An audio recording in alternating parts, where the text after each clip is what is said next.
Jerry Mallory here, SBNationPrivateTrade.com. The NFL Combine is going on. We're going to talk about that. Primarily today, though, we're going to give you what I think should be the Lions' draft strategy and just why.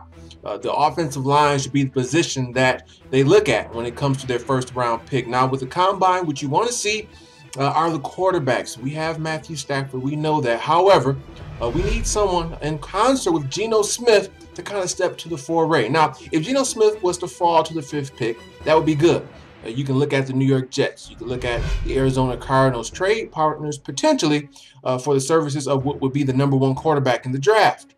However, there's a good chance he'll be picked up before the number 5 pick, which is why we need one of those other quarterbacks, whether it's Glennon or Mr. Tyler, whoever it is, step to the foray and become a viable option. So one of those teams, when they're looking at us at number 5, gives Mayhew and Lewan a call and say, let's do a deal. But enough of the Combine. We'll talk about that on another video episode. We're going to talk about the number 5 pick and why I think offensive line should be the position. Now, the Lions have so many needs that they have to fill. They need a running back. They need help in the secondary, linebackers, offensive line, defensive line, you name it. This draft is a little bit different. Last few years, in that 5th pick range, there were some difference makers, some playmakers, so to speak, on both sides of the ball. You had your A.J. Greens. You had Eric Berry, Morris Claiborne, Patrick Peterson. There isn't a guy like that in this draft. However, it seems to be stockpiled with guys in the trenches, and the Lions could use help there. We know about Cliff Averill. Probably won't be back. Kyle Vanden Bosch taking his lead. He may be back. We need defensive ends. But then there's the offensive line as well. Some may say defensive end is even a more dire need. Well, let's shoot that down first and foremost, and I'll tell you why offensive line should be the position that we should target at the number 5 spot. When I look at a unit, defensive line, offensive line, secondary, in my opinion, you have a cornerstones of each of those units, and you build around them. I think when it comes to the Lions and their defensive line, it's simple. Ndamukong Suh, Nick Fairley, these two are going to be the cornerstone of the defensive line. This does not mean we don't try to get better at defensive end. This does not mean we pass up a guy like Bjorn Werner if he was available. I don't think he will be. But what I'm saying is this. If your 2 defensive tackles are your cornerstones, and if they keep trending upwards as they have been doing, I believe that with those 2 defensive tackles, a good defensive end can become great. A decent defensive end can become good. So that need for a top flight defensive end is not as dire because Fairley and Suh will be commanding double and triple teams. Like I said, if you can get better at the position, by all means you do. But in my opinion, I think we'll be better suited trying to re-sign Lawrence Jackson, keeping the services of Willie Young, bringing in a veteran, maybe a Paul Kruger, maybe a Connor Barwin, and then drafting a defensive end maybe in rounds 2, 3, or 4, but not in the first round because you have your cornerstones. Both from a talent standpoint, from the financial ramifications, you can only put so much effort on one unit. Defensive line, Suh Fairley, that's your cornerstone. Now, when it comes to this draft, it's deep at defensive end. This is a positive because I think the gap after Bjorn Werner, the gap between maybe your DeMontre Moore, who's probably the second best defensive end, all the way to guys that are projected to go maybe in the early 2nd round like a Marcus Hunt, I think that gap is much smaller than you would believe, as opposed to the gap between maybe getting Jake Lockle or getting Chance Warmack or getting Eric Fisher and whoever else would be available in the 2nd round for your offensive line. I think that gap is a lot bigger. And because it's so deep at defensive end, there are going to be some guys that will drop. I can see a Deion Jordan dropping and Ezekiel Ansah dropping, maybe all the way to the 2nd round.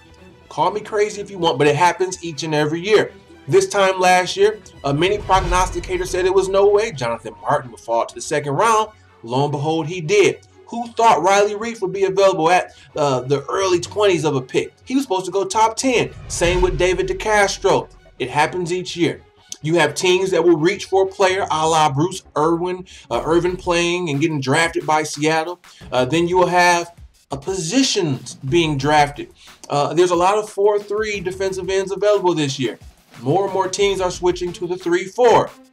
There's a wide amount of teams switching to the 3-4, matter of fact. So I think all of these things add up. And to me, this means one of those defensive ends that maybe we was thinking about getting in the 1st round could be available in the 2nd round. and Marcus Hunt mentioned him, maybe Deion Jordan. I predict one of these guys will fall, and if we address the offensive line in the first round, in the second round, we could walk away with a guy that we would have been comfortable drafting, maybe even with the number 5 pick. Also, the offensive line, it has turmoil too. Gossett Cherless will probably not be back. Jeff Backus, if he is back, he's getting old. Riley Reef, he's a cornerstone of that offensive line unit, but that's about it. Everyone else is a little bit older or unproven, like a Bill Nagy. I think Chance Warmack, between all three of these guys, is probably the most can't miss. I'm almost throwing Luke Jocko out of the equation. I don't think he'll be there. If he's there at 5, you draft him, you don't turn back. I think it's going to come down to Chance Warmack versus Eric Fisher. Eric Fisher plays tackle. He has not shown as much, but he has the potential to be a key player at a more important position. Offensive tackle will always trump offensive guard. Chance Warmack, though, he has that all-pro type of look. He played in a conference where he saw the best of the best, some of the biggest and fastest guys. And I think our interior line is the weakest part of our offensive line unit. Our tackles do okay at pass protection, but so many times you see that sidearm from Stafford, it's because he can't step up in the pocket. It's because it was Rayola and it was Peterman and sometimes even Rob Sims getting beat, getting overpowered, the pocket collapse. We need Stafford to be able to step into his throw. When he can do that, his accuracy improves so much, and that's the case with anyone who's thrown the football. Chance Warmack right now is the guy I'm leaning towards. He looks as though he could be a guy that could really be a foundation. You plug him in, even if it's at the number 5 spot. Ideally, we trade down. We could still get him probably in the 10 range. But even if we're stuck there at 5, I'm leaning towards Chance Warmack. Wouldn't be mad at Eric Fisher. Dream scenario, Luke Jocko falls to you. But this is my manifesto on why the Detroit Lions should address the offensive line first and foremost in the first round. I just cancel your defensive ends. When it comes to maybe Jarvis Jones, should we call him Javid Jones? We've tried. We've made a gamble on guys that had a lot of talent, and it has not worked. Javid Best, it was a gamble because of his health.